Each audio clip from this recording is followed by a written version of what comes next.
doit apporter sa contribution dans le développement de manière générale et la femme contribue autant que l'homme. Il faut s'affirmer. Il ne faut pas avoir peur de dire je ne suis pas d'accord. Les hommes politiques doivent faire l'effort de laisser la place aux femmes compétentes dans leur parti. Au moment d'en présenter, alors ils auront des femmes compétentes. Les gens veulent ou pas, que les gens traînent les pieds ou pas, il va s'imposer toujours le débat d'une plus grande représentation de la femme dans la sphère politique. Je voudrais aussi dire à mes sœurs de ne pas se baser uniquement sur le quota. Elles doivent se ressaisir. Le quota n'est pas une fin en soi.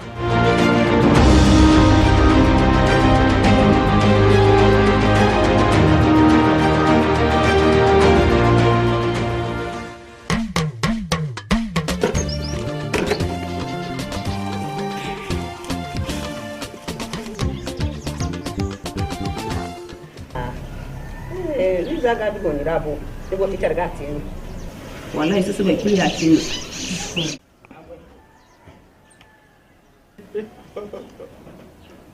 nyamoni ko kali ko ni hawo gono ji anya ce kara ne ya ma wa hawo da zaro to dai man ka ni ma wa dan buna te ni se shi ke na ne ya ma ha ko ni sai sa ma ni ma ni ko sai ma ko ni sai masa da mu sai sai ma ni sai bai ko na wa dan bon mu ne ya.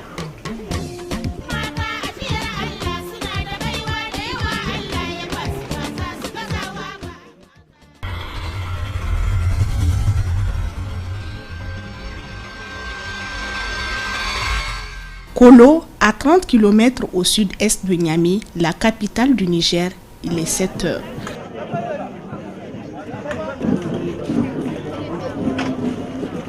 Alors que le soleil se lève sur la ville, Salam Tsouley a déjà fini de s'occuper de sa maison et de sa vieille mère. Direction la mairie de la ville.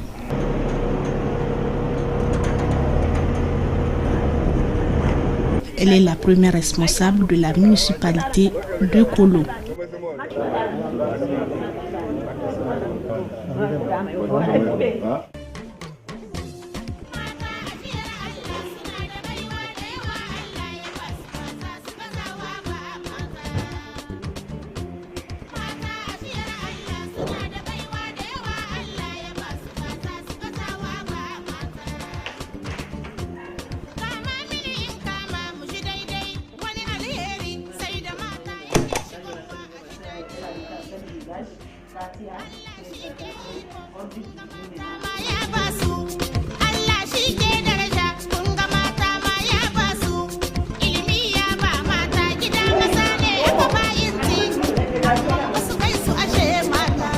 Salam Tsouley est la mairesse de la commune urbaine de Kolo, à la faveur de la loi sur le quota adoptée en 2000 puis modifiée en 2014 et 2019.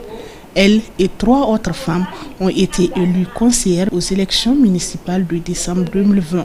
Elles font partie de la douzaine d'élus que compte le conseil municipal de la localité. Le travail est le maître mot de la mairesse. Pour récolter, il faut s'aimer. Donc, qui dit s'aimer, dit travail.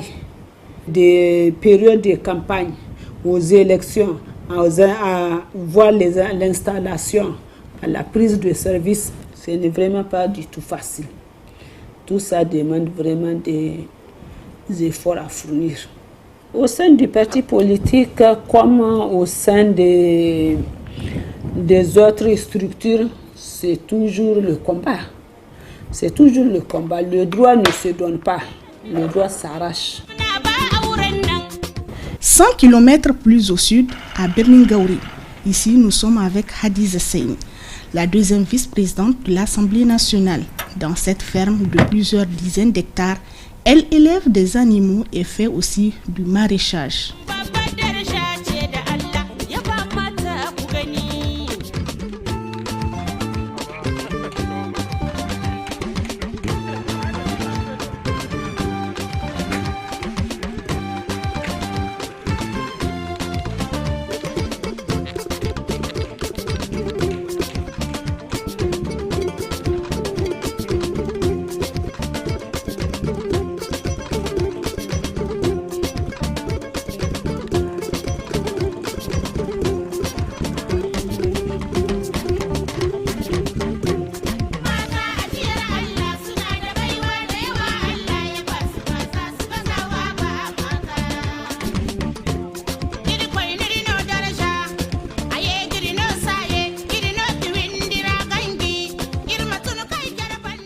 Hadi Saini estime que seules les femmes peuvent véritablement défendre les intérêts de la femme. Élu plusieurs fois député, Hadi Saini s'est engagé en politique pour défendre la cause de la femme. Mon engagement, c'était pour ça. C'était pour essayer d'aider dans l'éducation de la jeune fille. Si les femmes doivent évoluer, il faut qu'il y ait des femmes qui vont être là pour expliquer, pour être des modèles.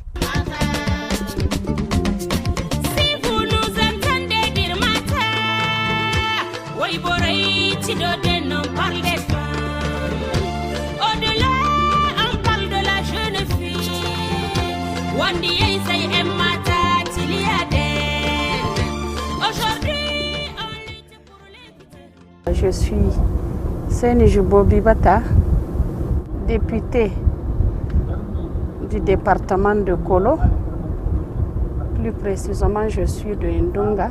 On se dirige pour une visite. On a assez de sites de sinistrés. Nous allons les visiter. Je suis presque arrivée sur le premier site, donc des sinistrés. Vous voyez, ça fait presque 1 an qu'ils sont là. Et vous voyez les hangars, ils ont mis des trucs, des tiges de mille pour renforcer. Vous voyez, avant c'était les bâches là, les bâches de la Croix-Rouge. On peut descendre? D'accord. Salam alaikum. Matarango alisino kadai samai alhamdulillah to madalla za zaman nan narango ne wo lalle mo man taran hindano nan gai wo kan duma go irse gaba indungara ir kaga dir maceci ne kal hino kal tarai bore kana haran madunan kan lamba kan gaba daya kan subufu kan da harai wo ka watu kulir kan bai go irbinai gaba da sudu ka watu kul kan hari kai irga bai ka wallahi sarar gote zam hawo ga fuwai sam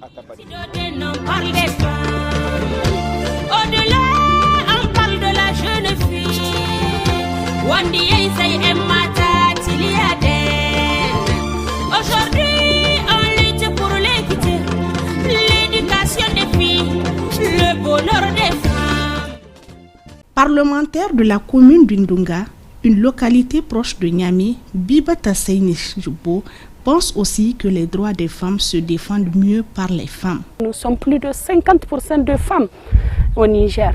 Il faut que les femmes s'imposent, il faut que les femmes se lèvent et s'unissent pour montrer que nous aussi on est là, on peut faire, on peut changer, on peut contribuer, on peut accompagner vraiment dans le développement du pays. Le bonheur des femmes.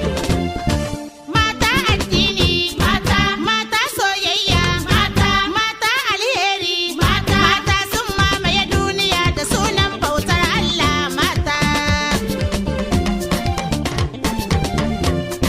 Mata addini, mata soyayya, mata alheri, mata sun mamaye duniya da sunan bautar Allah mata.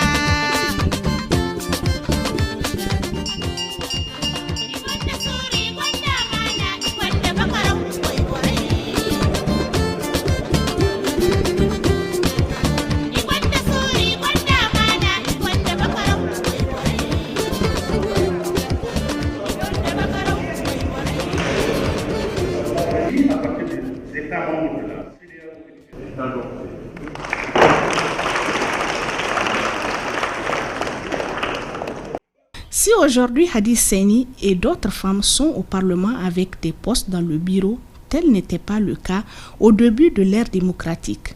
En 1993, après les premières élections législatives post-conférence nationale souveraine, une seule femme a occupé un siège sur les 83 députés élus. À la veille de la conférence nationale, les femmes avaient marché pour demander une plus grande implication justement dans la commission nationale préparatoire à la conférence nationale. Donc d'où cette question de la marche historique justement du 13 mars où les femmes avaient demandé une plus grande représentativité. Après la conférence nationale, avec l'avènement de la démocratie pluraliste, les femmes étaient plus ou moins marginalisées. C'est ainsi que dans les années 2000 particulièrement, sous la 5e République, la loi numéro 2000-008 du 7 juin instituant le système de quotas au gouvernement, aux fonctions électives et dans l'administration a été votée. Après, les femmes étaient beaucoup plus impliquées et parce que sur le plan numérique, les femmes et les jeunes, en tout cas, constituent l'essentiel de la majorité, en tout cas, de la population nigérienne. C'est ainsi qu'en 2014, ce quota-là de 15% est passé pratiquement à 25% pour les fonctions électives. Et pour ce qui concerne les fonctions nominatives, ça n'a pas été touché en 2014. Il a fallu 2019 pour que cette loi soit revue. Et en ce qui concerne les nominations au niveau du gouvernement, au niveau de l'administration, en tout cas aux emplois supérieurs de l'État et au niveau des fonctions électives. Donc actuellement, avec la loi de 2019, au niveau des fonctions électives, lors des élections législatives et locales, la liste des partis politiques, des groupements de partis politiques ou de candidats indépendants ne doit pas comporter moins de 25% de l'un ou de l'autre de sexe. Donc aucun parti politique ne doit présenter une liste où il y a moins de 25% des femmes et au niveau des fonctions nominatives, donc au niveau du gouvernement et les autres emplois supérieurs, donc au niveau de l'administration, il ne peut pas y avoir une nomination où il y a moins de 30% de l'un ou de l'autre de sexe. Depuis l'adoption de la loi instituant le système des quotas en 2000, on constate une évolution numérique de la représentation féminine au sein des différents parlements nigériens. C'est ainsi, d'une femme en 1993, on se retrouve avec 50 femmes aujourd'hui. L'application de cette loi est devenue plus effective en 2011 avec la rentrée de 15 femmes au Parlement sur les 113 députés qu'il comptait à l'époque, soit 13,27%, alors que la loi exigeait seulement 10%. En 2016, 2 ans après la première modification, on comptait 29 femmes sur les 171 députés, soit 16,95%, pour une exigence de 15%. À partir de 2020, le nombre de femmes est passé à 50 sur les 166 élus. Une évolution du nombre de femmes est aussi constatée au niveau des conseils municipaux de 2011 à 2016. Si l'on se permet de comparer la période actuelle à la période des années 1980, il y a quand même beaucoup d'avancées positives. On est très très loin de la seule femme sous-secrétaire d'État au sein d'un gouvernement que l'on a connu en 87 pour la première fois. Il y avait même un moment où il n'y avait qu'une seule femme.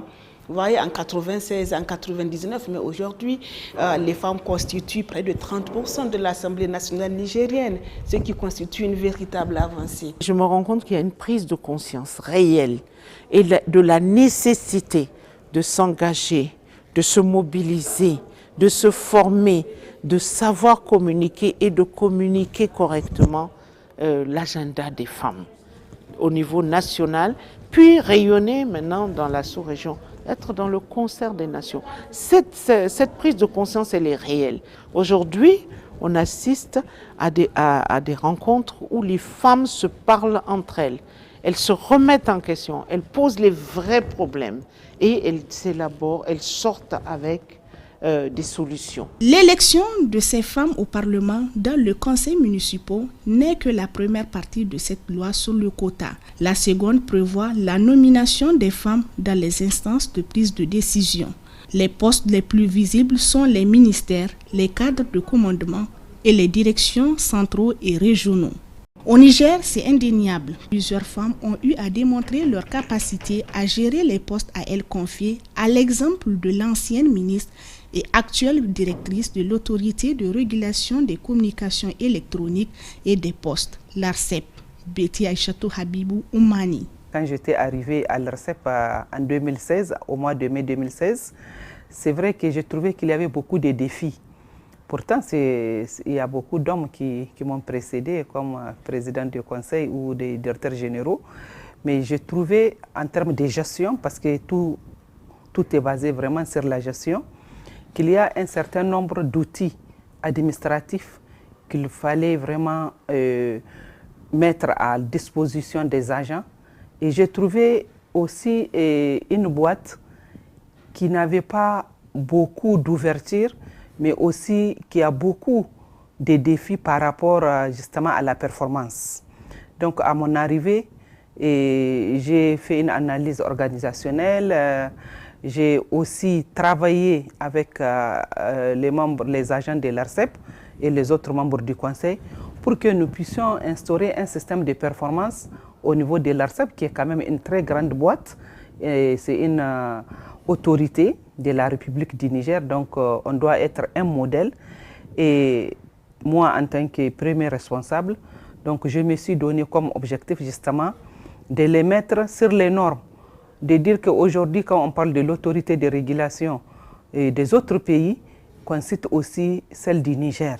Donc c'est le travail de fond que j'ai pu effectuer et nous avions enregistré un certain nombre de résultats.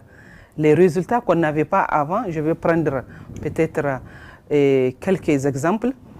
Et il y a l'IMOA, que vous connaissez très bien, qui est une institution sous-régionale, donc qui passe chaque année pour évaluer l'autorité. Alors cette évaluation a coïncidé après 2 ans de mise en œuvre de nos activités, en 2018. À l'époque, l'IMOA, donc en 2017, avait noté l'ARCEP à hauteur de 30%.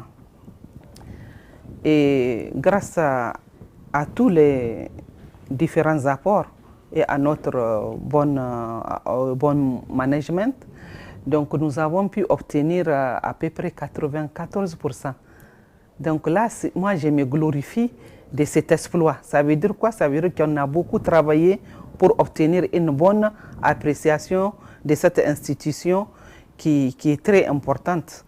En 2021, par exemple, sur les 34 ministres nommés dans le premier gouvernement de Mohamed Bazoum, on trouve seulement 5 femmes, soit 14%.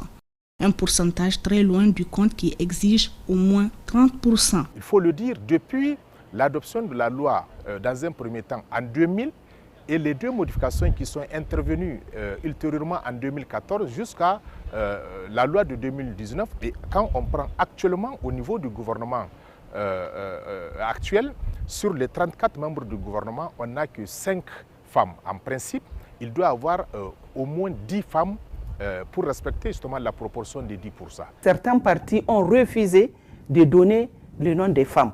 Pourquoi? Parce que le plus souvent, le parti gagne une seule place. Et on regarde. Même si on vous impose d'amener une femme, vous dites non. D'abord, c'est le chef du parti lui-même qui se propose. J'ai été témoin dans les précédents gouvernements où, lorsqu'il s'agit de constituer le parti et qu'on demandait à certains partis d'amener le nom des femmes, ils passent des journées à négocier, à ne pas amener des femmes. Si on devait donner la liste de ces partis, je me demande même ce que les femmes feraient dans ce parti. C'est proprement affreux, c'est scandaleux de sous-estimer la valeur d'une femme simplement parce qu'elle est une femme. Je vais vous dire, lorsque nous, on devait donner une femme, le Premier ministre Bilge m'avait dit au téléphone, je vais vous demander de faire l'effort de me fournir une femme. J'ai dit non, non, pour nous, ce n'est pas un effort, c'est un choix politique. Je le lui ai dit et on l'a montré pendant les moments où on a eu 4 ministres, on a eu 2 femmes, 2 hommes. De 2000 à 2004, le Niger a eu seulement 4 femmes ministres sur 28, soit 14,28%. À partir de 2009, c'est une moyenne de 7 femmes qui occupent les postes ministériels. Très peu par rapport à la loi qui exigeait 15% en 2000 et 30% depuis 2019. Pour comprendre le non-respect de la loi sur les nominations faites en Conseil de ministres depuis 2011, nous avons mené une enquête. Résultat, les femmes ne représentent que seulement 17,84% des nominations. Je conviens avec vous quand même que nous n'avons pas atteint le niveau requis par la loi. Toutefois, je puis vous assurer que les hautes autorités de ce pays, et en particulier le président de la République et son Excellence M. Bazoum Mohamed, déploie tous les efforts pour atteindre cet objectif-là, notamment au niveau des nominations. L'exemple que je vous donne, c'est qu'au niveau du ministère, nous sommes à peu près à 70% des nominations qui sont des femmes. 70%. Donc nous avons donné quand même le bon exemple. Parce que quand on donne le bon exemple, on peut avoir droit à la parole. Donc ici, c'est vraiment un ministère féminin, si on peut le dire, et nous avons dépassé largement le quota. C'est le ministère de la femme, mais il y a également des hommes qui sont dedans. Mais on a privilégié les femmes tout simplement parce qu'on s'est dit, bon, il y a le respect du genre, bien sûr, mais on s'est dit qu'il faut compenser ce que les autres n'ont pas fait. Pour la plupart des observateurs, il revient aux femmes de se battre pour réclamer plus de place sur les postes nominatifs. Moi, j'invite les femmes à faire leur autocritique. Je ne peux pas dire que toutes les femmes sont, comment on appelle, performantes, tout comme dans le groupe des hommes, il y a des hommes qui sont compétents. Les femmes aussi, il y a la compétence, mais il ne faut pas que les critiques nous abattent au point où on laisse notre objectif. Je voudrais aussi dire à mes sœurs de ne pas se baser uniquement sur le quota. Elles doivent se ressaisir. Le quota n'est pas une fin en soi. Il faut qu'il y ait un engagement et une grande motivation de la femme pour qu'elle participe dans toutes les prises de décision, pour qu'elle s'impose et qu'elle s'investisse, tout comme les hommes. Le jour où l'exemple politique viendra d'en haut, on impulsera le changement. Parce que les femmes nigériennes, elles n'ont rien à prouver. Elles n'ont pas à justifier qu'elles peuvent être ministres, qu'elles peuvent être présidentes ou présidentes de l'Assemblée. Elles n'ont pas à justifier qu'elles peuvent être des députés, des maires. Elles le peuvent, elles ont les capacités, elles ont le talent, elles ont la volonté de travail, souvent plus que beaucoup de leurs compatriotes hommes. Donc, elles n'ont plus rien à prouver. C'est aux dirigeants de l'époque ou du moment d'impulser les nouveaux choix politiques audacieux qui mettent en valeur la capacité et le mérite des femmes. Et notre société se portera mieux. Si vous avez une société qui n'utilise que 50% de ses capacités, c'est donc une société qui s'est auto-affaiblie elle-même en laissant de côté un plus grand nombre. Or, je pense que pour rendre justice aux femmes nigériennes, il faut une impulsion très très forte et je pense que c'est le moment. La participation politique se fait essentiellement au niveau des partis politiques qui sont les structures chargées de participer aux élections pour conquérir et exercer le pouvoir d'État. Mais paradoxalement, jusqu'en 2020, sur les 1027 membres des bureaux de 14 partis politiques pris par exemple, les femmes sont seulement au nombre de 196 contre 831 hommes. Il faut remonter un peu dans le militantisme politique des femmes. Quelles sont les femmes qui militent dans les partis politiques? Il y a toutes sortes de femmes de compétences différentes, ou des femmes analphabètes, des femmes instruites, des femmes expertes dans leur domaine, qui choisissent de s'engager en politique. Et ces femmes, elles ont du mal à grimper et à siéger aux côtés des hommes politiques dans leurs bureaux politiques ou dans leurs instances de décision du parti politique. Alors, évidemment, elles deviennent des sortes de compétiteurs ou de concurrentes pour les hommes politiques qui ne les choisissent pas. Les hommes politiques doivent faire l'effort de laisser la place aux femmes compétentes dans leur parti. Au moment d'en présenter, alors ils auront des femmes compétentes.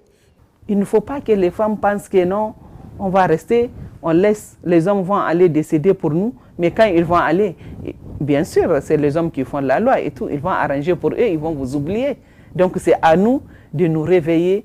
Moi je pense que les gens veulent ou pas, que les gens traînent les pieds ou pas, il va s'imposer toujours le débat d'une plus grande représentation de la femme dans la sphère politique, économique et sociale. Donc au lieu de subir ou de retarder un débat qui est utile pour notre société, il vaut mieux l'anticiper et l'accélérer. Moi, mon vœu, c'est que les partis politiques forment les consciences. Malheureusement au Niger, malgré ce que la loi dit, la plupart des partis politiques fonctionnent simplement comme des appareils pour voter.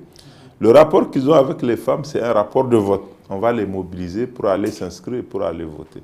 Moi, je veux qu'il y ait un autre rapport politique avec les femmes. C'est un rapport qui les aide à renforcer leur capacité politique, leur capacité économique, à faire d'elles des meilleures citoyennes et des meilleures actrices de développement. Devant cette violation de la loi, très peu de voix se sont élevées. En 21 ans d'application, la loi sur le quota reste partiellement en vigueur et cela seulement grâce à la vigilance de la Cour constitutionnelle qui veille à son respect concernant les postes électifs. Dr Amadou Boubacar Hassan, constitutionnaliste, se dit étonné puisque jamais aucune plainte ni recours n'a été déposé. Ce qu'il faut faire, c'est que si prochainement, au niveau du gouvernement, on forme un gouvernement qui ne respecte pas la proportion de 30% des femmes au niveau du gouvernement, il faut que les associations des femmes, il faut que les femmes prises individuellement, ceux qui peuvent justifier de la qualité et de l'intérêt à agir, puissent attaquer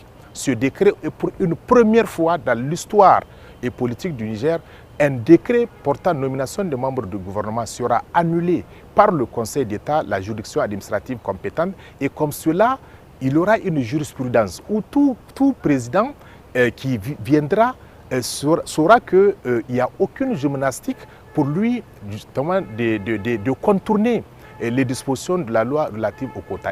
Ce combat, des femmes le mènent à travers leur mobilisation au niveau des partis politiques et autres structures associatives.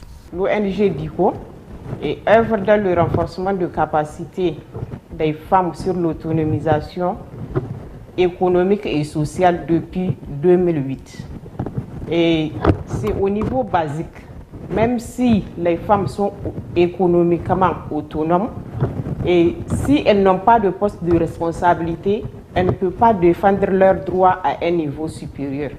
Donc, ce qui nous a fait intégrer la participation politique des femmes, les résultats sont déjà là. Et la maire de Kolo, celle de Ndunga, c'est les bénéficiaires de ce projet. Donc, c'est des femmes qui ont été encadrées avant même les élections par DICO. Et voilà, elles sont devenues maires. Donc, ça aussi, c'est déjà un résultat du projet. On ne va pas brusquer les choses. Nous allons partir progressivement. C'est un processus. Et je pense qu'au bout de la chaîne, on va y arriver. Parce qu'aujourd'hui, si vous regardez, on est parti, je ne sais, 2 députés. Nous sommes à 50 députés. Et pourquoi pas espérer, dans 3 législatures, être 50-50 avec les hommes. Je pense que c'est vraiment un processus, mais il faut jouer sur certaines sensibilités culturelles, la tradition, la religion, toutes ces sensibilités-là, on doit essayer de jouer pour amener tous ces leaders, qu'ils soient des leaders religieux, des leaders coutumiers et autres, à être avec nous pour qu'ils comprennent le bienfait de notre action et qu'ils adhèrent. Et progressivement, ensemble, nous allons y arriver. Et je pense qu'aujourd'hui, nous sommes en train de travailler avec ces leaders. Et ces leaders nous appuient et essaient aussi de participer à la sensibilisation avec les autres couches sociales pour amener les gens à comprendre. Au niveau de l'exécutif, la sensibilisation et les actions de plaidoyer sont des pistes de solutions pour amener les femmes à se mobiliser et au gouvernement à respecter la loi sur le quota. Au niveau du ministère, ce qui est en train de se faire, c'est que nous sommes en train de sensibiliser. Et nous sommes en train de jouer aussi un rôle de veille. C'est-à-dire, à chaque fois, on essaie de ramener les gens au fait que les femmes sont là, il faut respecter le quota. Tant qu'on peut le respecter, il faut le respecter. Donc, nous sommes toujours en situation de veille. Il y a une question de mentalité qui est là, qu'il faut essayer vraiment, comme je l'ai dit, il y a la sensibilisation, etc., pour que ces idées-là, on essaie de les dépasser. Il faut aller doucement, c'est-à-dire il faut trouver le langage approprié au moment approprié. Hadis Seni, Salam Tsouley, Betty Aïchatou Habib Oumani occupent aujourd'hui des postes de responsabilité, ce qui est impensable il y a un quart de siècle. La loi sur le quota a permis de transcender l'image jusqu'ici sous-cotée de la femme nigérienne.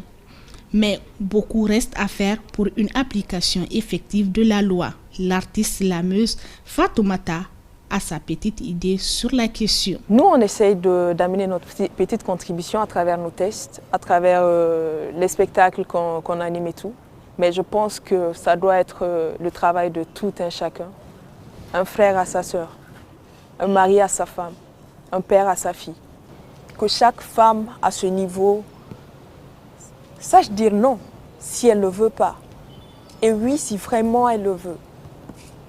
On ne va pas continuer à entasser les années et à vouloir tout le temps mener des combats pour la femme.